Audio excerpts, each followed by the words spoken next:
আসসালামু আলাইকুম। আমি এই মুহূর্তে আছি চীনের ঝাওশানে যে ড্রাইডক, সেই ড্রাইডকের অ্যাঙ্কারেজ এরিয়া এটা। এবং এখানে ওয়েদার কিছুটা রাফ, ঝড় হচ্ছে। এখানে আসলে প্রচুর বাতাস। এখন বাতাসের গতিবেগ মোটামুটি 85 থেকে 90 কিলোমিটার পার আওয়ার। আমাকে দেখে হয়তো আপনারা বুঝতে পারছেন সেটা। এই অবস্থায় আমার একটা বিষয় মনে পড়লো, সেটা হচ্ছে যে আপনারা খবরে অনেক সময় শুনে থাকেন যে যখন এইরকম ঝড় হয় তখন বড় জাহাজকে বলা হয় গভীর সমুদ্রে যেতে, এবং ছোট নৌযান বা ট্রলার তাদেরকে বলা হয় সমুদ্র থেকে ফিরে আসতে। এর পেছনে আসলে কারণ কি? আমরা এই বিষয়টাকে যদি একটা ষাঁড়ের সাথে কম্পেয়ার করি, যে একটা ষাঁড় বাঁধা অবস্থায় কিন্তু তার শক্তি প্রদর্শন করতে পারে না, কিন্তু এই ষাঁড়কে যদি মুক্ত একটা মাঠে ছেড়ে দেওয়া যায় তাহলে কিন্তু সে তার সর্বোচ্চ শক্তিটা প্রদর্শন করতে পারে। বাইরে আসলে প্রচুর বাতাস, তাই এখানেই বলি। তো এইরকম জাহাজ যখন বন্দরে থাকে বা অ্যাঙ্কারে থাকে, তাহলে আমাদের যতটুকু টেকনিক আছে বা যতটুকু শক্তি আছে সেইটা দেখানোর স্কোপটা থাকে না।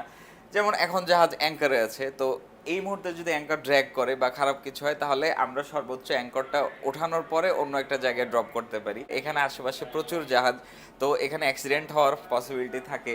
বা জাহাজ যদি বাড়তে থাকে, তখন যদি ওয়েদার রাফ হয়, তখন জাহাজ ক্ষতিগ্রস্ত হতে পারে, বন্দর ক্ষতিগ্রস্ত হতে পারে, জাহাজ একগ্রাউন্ড হয়ে যেতে পারে, অর্থাৎ মাটির সাথে ঠেকে যেতে পারে।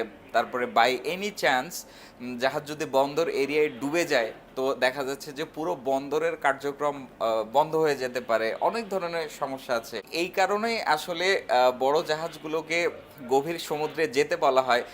সেখানে যে অন্তত আমরা আমাদের ইঞ্জিন ব্যবহার করতে পারবো, আমরা আমাদের ম্যানুভারিং টেকনিক ব্যবহার করতে পারবো, বা আমাদের যতটুকু শক্তি আছে সেই সমস্ত শক্তিটা ব্যবহার করে অন্তত ঝড়ের সাথে মোকাবেলা করার চেষ্টা করতে পারবো। এখন তারপরে কি হবে না হবে সেটা অন্য ব্যাপার।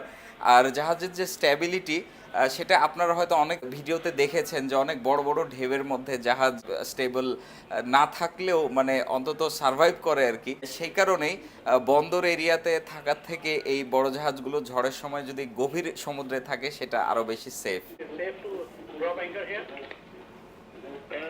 আমরা আমাদের অ্যাঙ্কার এখন খুব ভালোভাবে মনিটর করছি।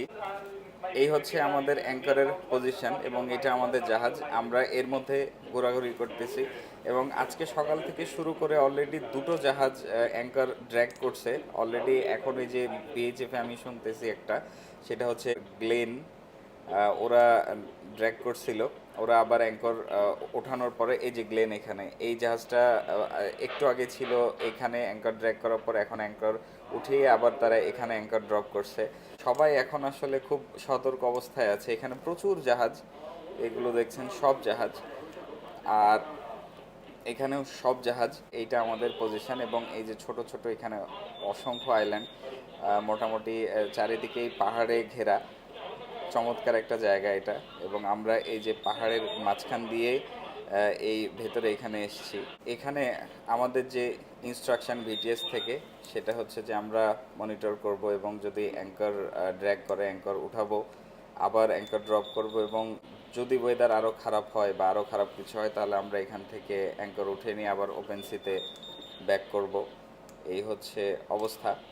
আই হোপ ইটস ওকে, কারণ এখন যে বাতাস হচ্ছে সেটা আসলে খুব একটা বেশি না, নর্মাল। আর চারিদিকে যেহেতু আইল্যান্ডে ঘেরা, সো এখানে ওয়েভটা কম।